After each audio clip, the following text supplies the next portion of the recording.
Hello, hi, welcome to today's episode of Pass the Cheese, Please. Today we have Alexia. Hello, hi, hello. Hello. Hi, hello. Welcome. Thanks for being here. Thanks for having me. Oh my gosh, of course. This is just like a really great time to get to talk to my friends. It's very self-serving, very selfish. Who doesn't like to be selfish? I mean, we are all learning like how selfless and how little boundaries we had before. So, That's correct. That's yeah, correct. it's I mean, to think of like we used to work out, we used to go hang out with friends, we used to go to work, we used to go grocery shopping. Without a care in the world. Mhm. Yeah. Without a care. And now leaving the house, you have 12 things to, go through before. I know. And it's more of a chore than just staying at home. Yeah. Yeah. And I've noticed that. it's I've more, noticed that with quarantine, I'm more of a homebody than I thought I was ever before. yeah. I think though, but I think that we just like we're told that you're supposed to do these things and this is what makes you happy. That's true. And I think for some people it is, but for others it's not. Right. Normalize staying home, honestly. I've been like trying to like before in the years before this, kind of be like, okay, do I actually want to go to whatever this thing is? Or, Yes. like, or am I just forcing myself to go and then I'm not going to have a good time and then people aren't going to want to be around me because I'm just like a bummer, just like Right. I don't want Yes, I was like that too. Yes, I agree. I to. think definitely as we've gotten older, I've learned saying no is okay if you don't Yeah. want to go. Yeah. I think So that's hard for a lot of people. I think it is too. And I think a lot of people, I think that we're like on both ends, like you're told that you can't say no to, to plans. And then also on the other side, when someone says no, it means all these negative things, it means Right. they don't like you, they're not your friend, like all this kind of stuff. And Yes. both of those things like are not true. Right. Exactly. They're a lie we've been Exactly. told. I It's kind of agree. wild. Yeah. So it's okay to say no. That's Absolutely. yeah. But also don't be afraid of things. Because that's another thing that Yes. I have to do is I have to be like, am I just self-conscious because I think that no one's gonna want to be around me? And if that's, the case, no, this person invited you, they wanted you there for a reason. So Right. Right. stop whining. Yeah. I can see that for sure. Oh, funny. What's been one of your favorite things to do during quarantine? I have gotten back into reading a lot, Mm-hmm. which I wasn't doing a lot of before quarantine. And then I think, I don't know, TikTok, book talk actually was probably the reason why I got back into it. And obviously, being furloughed for so long and Mm-hmm. TV just gets old sometimes. It does. So it was reading. I've read two series Ooh. that gave me the same emotions as Harry Potter did, which yes, Mm-hmm. yeah. So it's huge because, that type of book hangover after reading such like an impactful series was like, wow, I can't stop thinking about it. I honestly think I still have kind of a book hangover from it because I try to read the same high fantasy kind of book Mm-hmm. and it's not giving me the same feeling. So Yeah. I stopped reading it. Mm-hmm. Even though I know the books are supposed to be good, it just doesn't, I don't know? Yeah. Yeah, I mean, just, it's like those because you probably didn't have any expectations before you started reading those other books. And Yes, exactly. now you have this built up expectation. So, yeah. Yes, exactly. Exactly. That's exactly it. And I just found out yesterday that the author is in talks of a TV production for one of the series. So Wow. I'm super excited, but also kind of nervous because I think, with We all all, things that are based on books, we all know how this can go. I don't want it to be like a Twilight Divergent kind of flop situation. Yeah. So It's good. but it is exciting to see, the physical representation of something that you've had in your mind. But Yes. And it's funny because I have joined this like online book club kind of situation. mhm. And we've been fan casting these books since we first started the group. Okay. So we're all very interested to see who they think the characters would look like, Mhm. you know. And if you like high fantasy novels, I highly recommend them. Okay. One of them is the Throne of Glass series, Okay. and then the other one is A Court of Thorns and Roses. Um, there's two series. Throne of Glass is a completed series. A Court of Thorns and Roses is ongoing, which the last book she just released of that series came out in February. And I took the day off work to read it. I really did.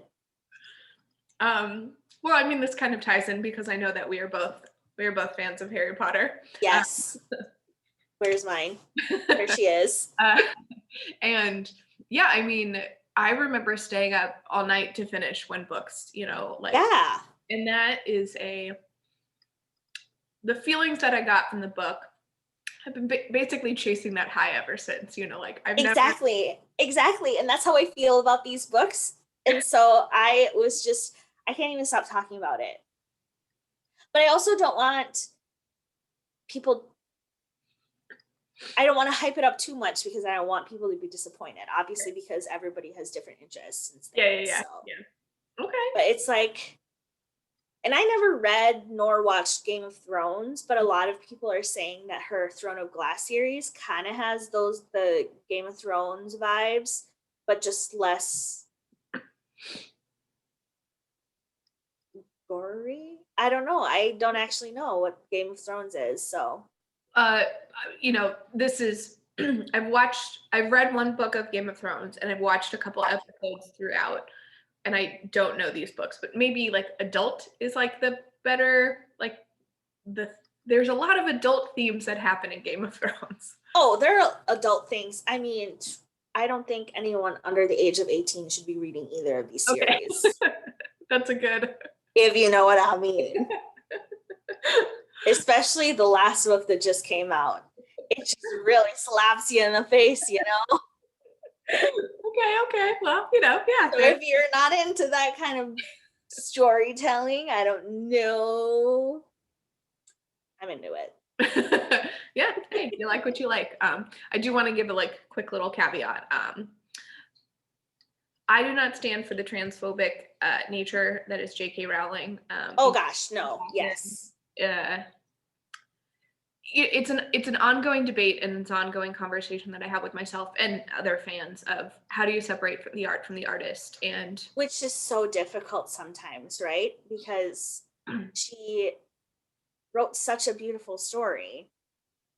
We've actually talked about this in my book club, how, how everyone kind of separates the art from the artist. And a lot of us are saying it's not fair. It's not fair for her to totally take away what we as readers interpreted from her stories. Especially because they were so transformative to a lot of people, Mhm. in the community. Well, I mean, just based on the fan base, is a very queer community. It's a very Yes, queer exactly. environment, and Exactly. maybe it's like a little bit selfish for me because there are definitely some arts versus artists that I'm unwilling to separate, and I'm like, you know what, I don't want to celebrate this person whatsoever. And yeah, so maybe this is like self-serving and selfish for me, the fact that I'm even having this ongoing conversation of I'm trying not to give this person any more money, but Harry Potter world exists and I've been there before and it was like the peak of my life, and is it like I would like to experience that again, you know? Right. I do, and I guess I haven't really done a lot of research on it, but I'm not sure how much royalty she actually gets from Yeah. the the theme park itself or anything that Warner Brothers sells. Yeah. I mean, I don't know either, you know, and you know, is it a little bit of like ignorance that I want to like be in the world of like, well, I don't know, and so it's like okay, Right. yeah. I mean, I'm realistic about that, but yeah, I mean, I think it's very unfair for this person to have done so much for me, and you know, done all this stuff for so many people, and then to be like very terrible in a very particular way, and you know, Yes. but then there's also like Lupin and him being, spoiler, Lupin is a werewolf. Um, you know, there's a conversation around uh, she was inspired on she was inspired by people with AIDS and how they have to hide this disease and they just like isolate themselves and you know all this stuff, and yeah, and so that's something that's a part of it. You know, she talked about how Dumbledore, like this character who you know was this huge you know figure in so many ways, was gay, and that was, it wasn't like this is my gay character. It was like this is a character who is gay. You know, and I think Right. that normalizing that kind of stuff is very important. Right. You know, and yeah, like there is, I don't want to say a lot of good, but there is good that came of it, and yeah, to just I like agree. really double down on I know. transphobia. No, thank you. No, thank you. And the fact that she just even refused to learn more about it and to see why her words were so Yeah. like Yeah. hurting to people. You know, and I will say, like, I understand that it was like I think it was coming from a place of her own trauma and her own abuse Right. that she had suffered, Sure. you know, and so I don't discount or discredit that. Um, you know, and it is hard to say, I don't know, or I don't understand this, or please tell me more. But that is also such an easy way. And she is in such a position to say, I don't understand this, or I didn't know about this. And Mhm. so many people would have taken the opportunity to educate her, you know, because Especially in her fandom, yeah, in the yeah, Harry Potter fandom. right. You know, Yeah, I agree. yeah, and you know, I think this is a conversation and like a, you know, something that's going to be going on for me personally for a while, you know. Yeah, which is okay. Absolutely. That's, I have personally decided to not even associate her with what I think is Harry Potter. Mhm. I don't think she represents, that part of my life Mhm. as far as why I think Harry Potter is so important to me. Mhm. It really, The Sorcerer's Stone was the first book that I read that even got me to love reading in the first place. Okay. I grew up with I grew up with them. I started reading when I was 11. Mhm. The last book came out when I was 17. Mhm. We really grew up with the characters, and I read somewhere that because our brain when we read actually attaches to the characters like they're real people because we Yeah. imagine them that way. Right, right, And right. so, whenever there's a death in a character death or anything like that, we take that personally because in our brain, we did know them, Yeah. we thought them up in our, uh, you know, and as somebody who doesn't have aphantasia, I picture them like exactly how they're described in the book. Right. So I think, it's hard. That's why it's so hard for me to separate the Right. two. Yeah. Yeah, you know, but also like, you know, you kind of take a step back and like you see the flaws of the characters as well, you know. Yes. And yeah, like we grew up with it, and of course, you know, you and I are just about the same age, and so of course I was like, "Where's my Hogwarts letter? Like I'm 11, like I can't Yes. read it," you know. Yeah, but yeah, you also like you take a step back and you realize like, oh, uh, Severus Snape was very abusive, and just because he loved Lily, Yes. that's not a good enough reason, you know. And For all the abuse that he, yes, I yeah, agree. yeah, And that's the beauty of it though, isn't it? Of yeah, loving something so much and for so long that you can go back and you can see new things hmm as you read it. hmm That's another thing that I really enjoyed about reading the Throne of Glass series and the Akatar series. hmm Um, the author's name is Sarah J Maas. She's really great.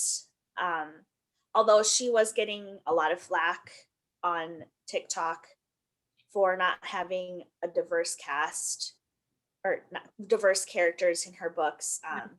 But at the same, but I believe that they are diverse. I think people were just expecting her to write from the perspective of a person of color, which again wouldn't, I don't think would be great either, because as a white woman, she can't speak for those, even though yes, she could do research and write it from the perspective of someone she talked to, but yeah. Like there's gonna be like the people who are like, you're white, why are you writing these stories that are right, exactly. I think it's just hard to please everyone, right? and you have to pick your battles as far as those things. And I think she did a really good job trying to represent each. I think so. In her Akatar series, um, the Fae. I sound like a crazy person. The Fae You're passionate. um, No, get that have energy out of here. You're passionate about something you love. You're not crazy.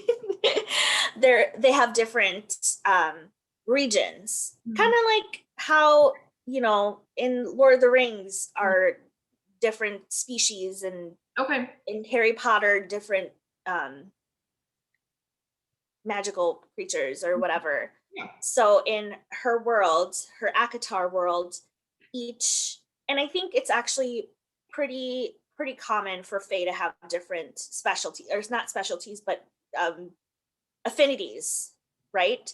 So there's the summer court and the winter court and the autumn court, kind of, and night, day, dawn kind of things. Mhm. Um, but each court, you can tell, comes from a different race in our world, right?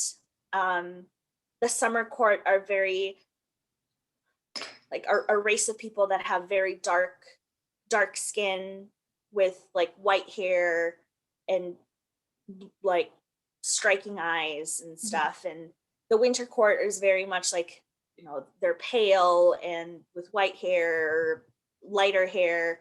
The night court is tan skin with dark features, and the spring court is very, I would I would say, the blonde Scandinavian look. So she does have diverse characters. Mhm. She's just not writing necessarily from their point of view.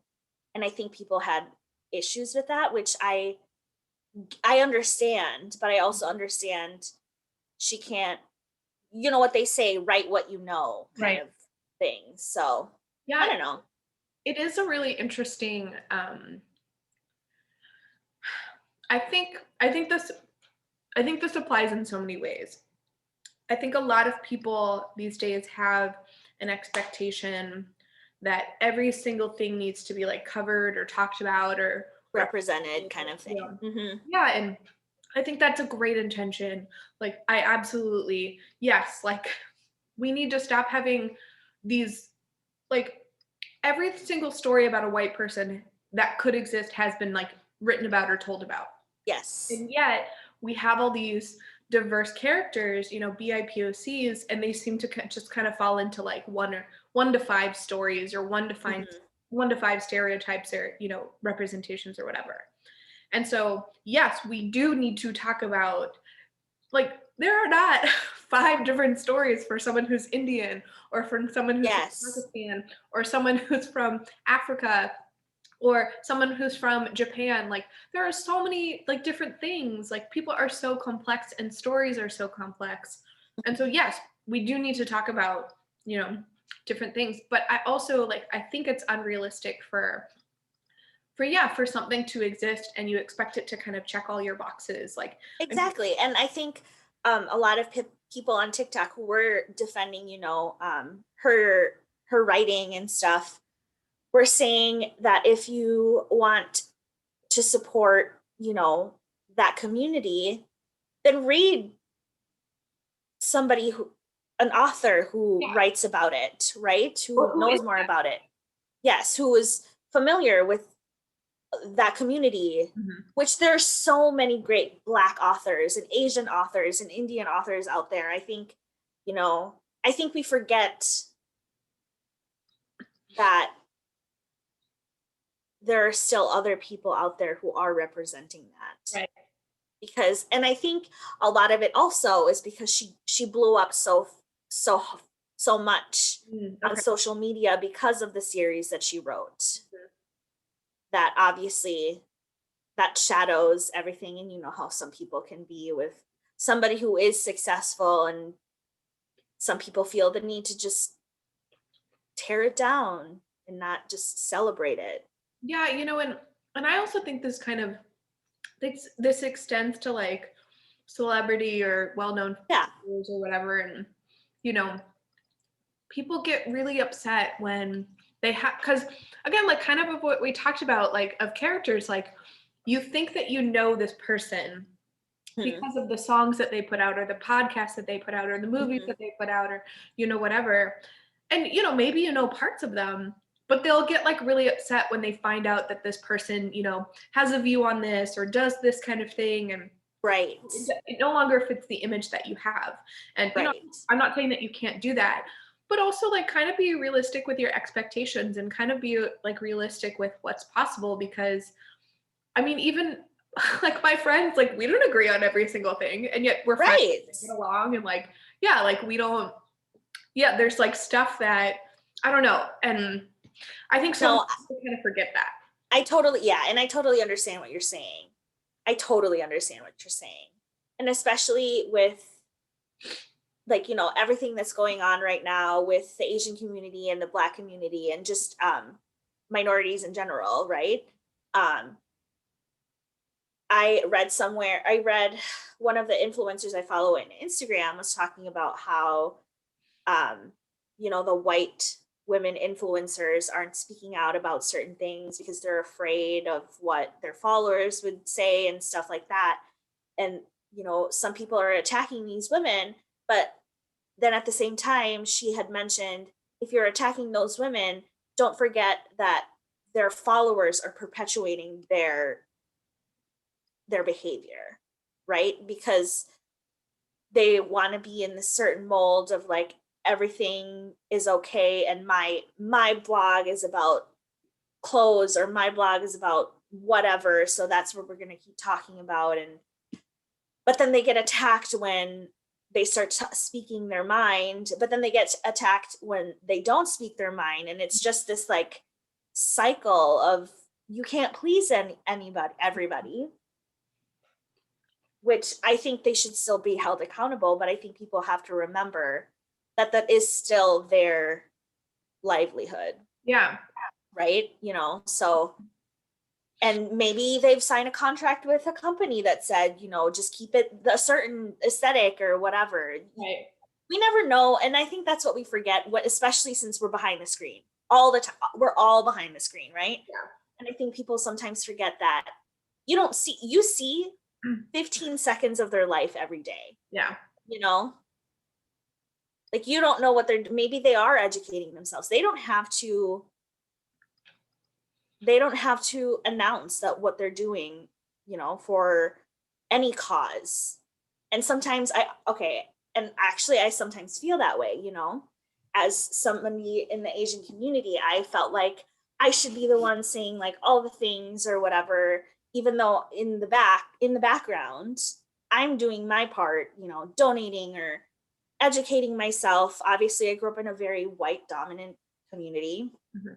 I never, I don't know, I just never really don't think I ever experienced it. Or if I did, obviously I was too oblivious to even register what was happening. Mm. But I felt guilty for not posting on social media, which I never post on social media to begin with, Mm-hmm. like on my stories or in general, Yeah. I felt the need, like maybe I should start posting things. And I was talking to a friend of mine, and she was telling me that I shouldn't feel the need to, because it's not, as she's white, as the white community, it's our responsibility to be able to educate people in our community. Yeah. Like, you take the time to kind of figure out how you're feeling and how your family is feeling, kind Yeah. of thing. And you know that took a lot of self-reflection on my part, even still. So Well, I'm not going to say that I can speak to, like what's happening for you, but something that I was reminding my friends of, especially because at the beginning, we live in Minnesota, George Floyd was murdered, and so this was the what is the word? The spark that ignited a lot of stuff. And right, yes, we can say, it should have happened sooner. We can say a lot of things, but to like these days, there are so many other ways that you can be doing work. And there are so many other things that you can do to support these communities. And, are you supposed to show, like, speaking as somebody who's white, am I supposed to show receipts? Am I supposed to say oh, I listened to this podcast and I read this book and I watched this movie? Like, nobody really wants to hear that. But it is this double, and I'm not I don't want to say that this is like a complaint or oh, it's so hard. Like, please don't, this is not my intention. But that is incredibly performative if I do that, and right, like the things that I post on my stories, there definitely are some things that probably are performative, but also I try and come at it of a perspective of this was helpful to me in some way, whether it was education, whether it was, something that helped me okay, I feel better, this reinforces something, or, this was helpful to me. If this helps even one other person, that's great, and even yeah, last week, I posted something and I misread it the first time. I thought it was somebody who was not Asian who had posted something, and it was it was a couple different things, and it was just take a breath, we'll get through this. And I looked at it again, and I was oh fuck, that was so fucking performative. This was me as a white person being we'll get through this, it's okay. And I was nope, we got to take that down. And then I was should I even address to the address it, the 7 people who looked at it, should I be I posted a really performative thing and blah blah blah? And I was that's performative too, yeah, it is just this whole cycle. And kind of what we've said before, you're not going to please every single person, and right. And I think as millennials, we're so old, we forget that we didn't grow up in the age of social media. And I think it's hard for us, I don't know, to separate it. yeah, And I think we're trying to not necessarily trying to keep up, but I don't know, these kids, these Gen Zers, these kids, I'm 95 years old. right. But that's all they've known. And that's how they voice anything. That's how they, feel seen or heard or anything like that. And I think we forget sometimes that we don't always need to be posting everything that we're doing. Right. And personally, I have to, remind myself that also, that even though I'm reading all the books or the articles and listening to all the podcasts and listening to all the interviews and reading all, you already said articles, my mistake, sorry. I don't necessarily have to announce that to the world. And sometimes I wish everybody could do the swipe up thing, because I have read some articles that I wish I could share. I think swiping up is so easy. Yeah, and and that's also part of it. So for this in particular, something that I wanted to, when I first started this, and and I'm not going to say that I'm an influencer in any way, but if you know, you watch this and I talk about like, oh, make sure you're registered to vote. And you're like, you know what? I moved. I don't know if I am registered to vote. Like, I try to include the link to it, because how many times do you tell yourself like, oh, I'm going to do that, and then you don't? So like, I Right. try and include like, here's a link for this, or this article I found really helpful, or this is a place that you can donate, or whatever. Which is amazing. Yeah. But like, you know, like I think especially on Schminstagram, like if you don't have a certain amount of followers, you don't have access to that kind of thing. Right, exactly. I know. And then you have to put all the links in your bio, which then who goes to your bio, you know? Then that means you have to like click on someone's thing. Part of it is Which honestly, first world problems, right? You can't click on something like right away. we have like there is so many like easy ways that we can get to stuff, and yet we're like, oh, I have to open a web page, even if it's already on the web page. It's great. Gosh. It's great. Remember when we didn't even use the internet? Yeah. Or we were literally part of the generation that didn't have internet. Mm-hmm. Well, do you remember like in high school when you would get an hour a night on the internet? Like, like, you know? And remember also when nobody could call you when you're on the internet? Yep. And you had to like plan it. Yep. Yeah. Or when somebody didn't know you were on the internet and would lift the phone or turn the phone on, and then you just disconnect.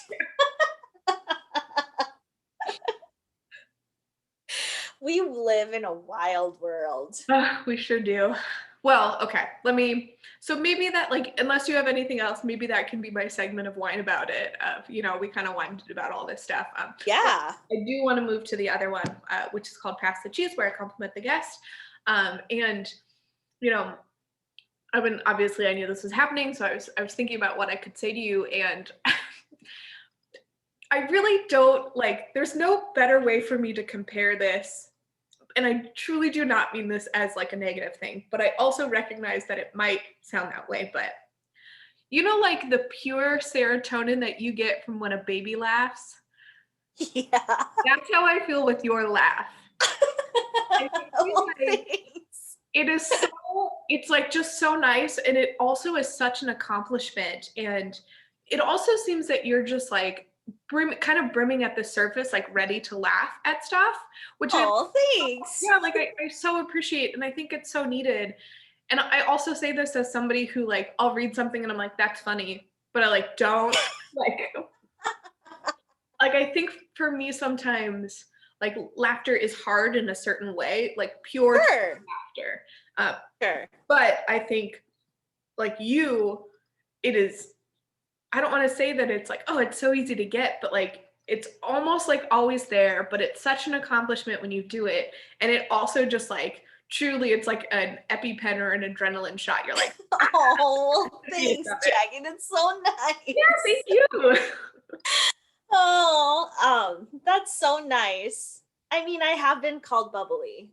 Yeah, multiple times. I would totally say that you're bubbly. But I honestly, and I know you have mentioned that a lot of people don't really understand your humor, but I think, and I don't know if it's just because I'm not saying this to be pretentious or whatever, but I think because I am so well traveled as far as like I've lived in another country, and so have you, and you know, you're used to meeting a lot of people from a lot of different walks of life, that I appreciate that you're not just like everybody else around here, if that makes sense. Thank you. You know what I mean? Yeah. Like your humor is so dry, and I think people don't understand it, but I get it. You know what I mean? So I think it's funny. Yeah, I don't know. There's like a whole lot of like self-reflective stuff that I've like talked about with my therapist, where I'm like, oh, I'm totally willing to be self-deprecating, because if I make the joke about myself first, then someone else can't do it, and I like own it. But then like, you know, if you constantly have like a negative thing, even if you make a joke about yourself in a negative way, then you're telling people that that's okay about you. And, you know, so it's like this whole thing that I'm still working through. But I really like, I just want to make people laugh. Like, Yeah. think I want people to have a good time, Right. and laughter is a very easy way to do that. And I know that, I've definitely, the amount of times that I've put my foot in my mouth or said like the wrong thing, or like, you're like, like that was not the right choice. But um, I've also been noticing, like, I think British humor has had a like real impact on me, and like in the way, Oh, sure. Yeah, yeah, yeah. and that is not for every single person. Yeah, I don't know. We're all still learning. We're all still babies that are just like, Yes. I mean, I think we are until the day we die, honestly. There's never a day where you can't learn something new. yeah, yeah. So I think the day you stop learning, that's not a good day. I don't know. I knew where you're going. I often feel that I should have something like very profound and very like, like this is they're gonna change my life. But I don't. And I Right. also, like, I feel like I'll say something, or I'll like tweet a joke or something, and then like 2 weeks later I'm like, that was so embarrassing, or like, oh my gosh. Yeah, you know, we're still working on Jackie. That's okay. I mean, we're all working on ourselves. I had a friend of my friend's cousin did a free tarot reading Ooh. on me. Mhm. Scarily accurate, but she told me that I need to do a lot of self-reflecting. I was Okay. like, I'm not very good at that.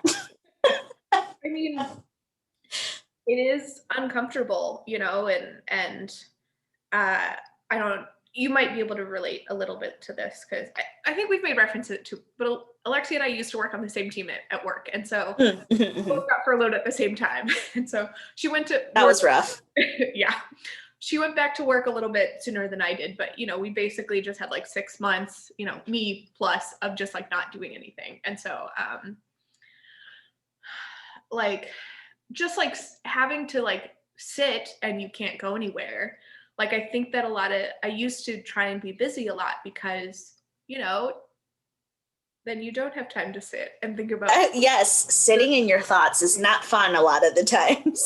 Yeah, it's uncomfortable, and I think that I'm not necessarily afraid of making myself uncomfortable in certain ways. I think like people with more adventurous spirits, and like, you're okay with that. Like, you're like, yeah, like it's gonna be really scary going to another new country, but like it'll be so exciting, and like I get to eat Yeah. food, and but yeah, like but emotionally uncomfortable. That's a whole different story. It's a whole different uncomfortable. Yeah, yeah. So yeah, there's been a lot that I have come to terms with, or figured out, or realized, or yeah, and I think I'm not gonna say it's done. It's still happening.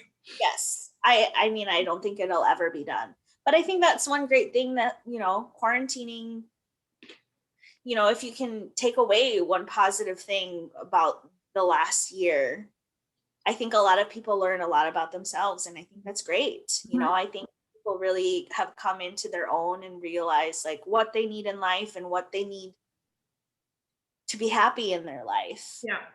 Yeah. So, Yeah, and behaviors that you maybe just like accepted or said was okay, or you're like, oh no, I did accept, like I didn't right. value myself enough, and I was like, yeah, it's totally okay that this partner treats me like trash, Right.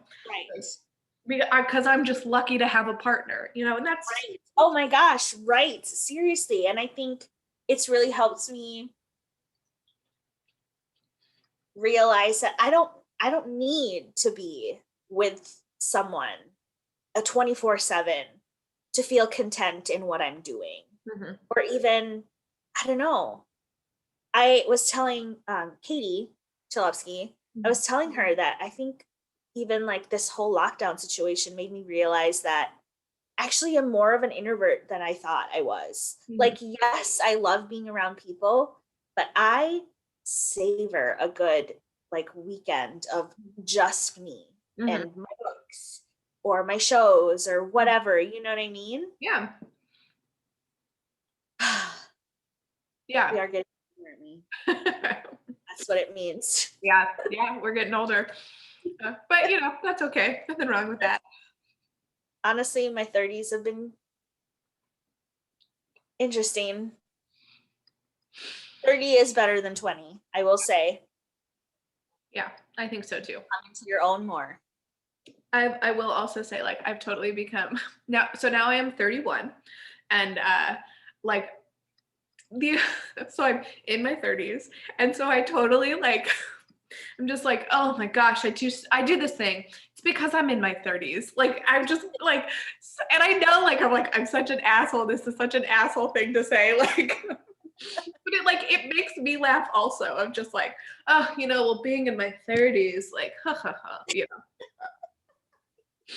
But I know exactly what you mean. It's so funny. Yeah. Yeah, and I still feel like I don't know. I am in my 30s, but I feel like I'm still so young and there's still so much that can happen. I know. I was watching an episode of a show last night, and it's one of those medical shows, right? And they were talking about a woman who was 29, her late 20s. And I remember when that show first started, it was House. So it was episode 1, right? It was the pilot episode, and they had talked about that. She was 29. And I remember watching that show when it first aired, thinking, oh my gosh, 29, they're so old and blah, blah, blah. And I'm like, God, that was 4 years ago for me. Yeah. I was that. Yeah. So wild. I remember being in elementary school, and you see high schoolers like walk by, or my town was super small that I lived in, and so yeah, so you'd see like high school, and you're like, oh my gosh, like they totally have it together, and like wow, and then I got to high school, and I just felt like a puppy who didn't know what to do with all their arms and limbs. I know. Yeah. Well, and it's funny because I saw another TikTok that was like this, like a reenactment of somebody going to a bar or a restaurant or something, Mhm. and they gave the ID to it must have been a restaurant because I don't think bars are open yet. But she gave the ID to the server or whatever and just briefly looked at it and then gave it back and was like, well, you didn't even look at it. And then she said, and then the server said, the year you were born started with a 19. Yeah. And I was like, yep. Yeah. Yeah. It's good. Getting older. Part of that now. Yep. Well, we are kind of about out of time. So thank you so much for joining us. Thank you for all that you shared with us. Thanks for having me. Of course, absolutely. If there's anything in particular, I know that you've talked about those books, but is there anything else that you want to like promote or bring awareness to, or? No, just the books. Okay. Also, continue doing your own education, I think is important. Follow the right people, follow BIPOC people on social media. I think they have always have great resources. Mm-hmm. Yeah. So, yeah. Yeah. Yeah. I speaking as a white person, I definitely have like a white savior, and this is not to like diminish my guilt, but like there is like I'm not a part of this community, or like I like come in and like try and be a white savior. Kind of put that to the shelf a little bit, just like recognize that that's there, but don't be afraid, because like if you're talking about the way these people are treated, that's not bad. Like Right. like Yes. you're having these Absolutely. conversations, Absolutely. yeah. So I don't know. Like I said, I feel like I totally get it. I have to have a profound thing, and I end on like, yeah, put it on the shelf.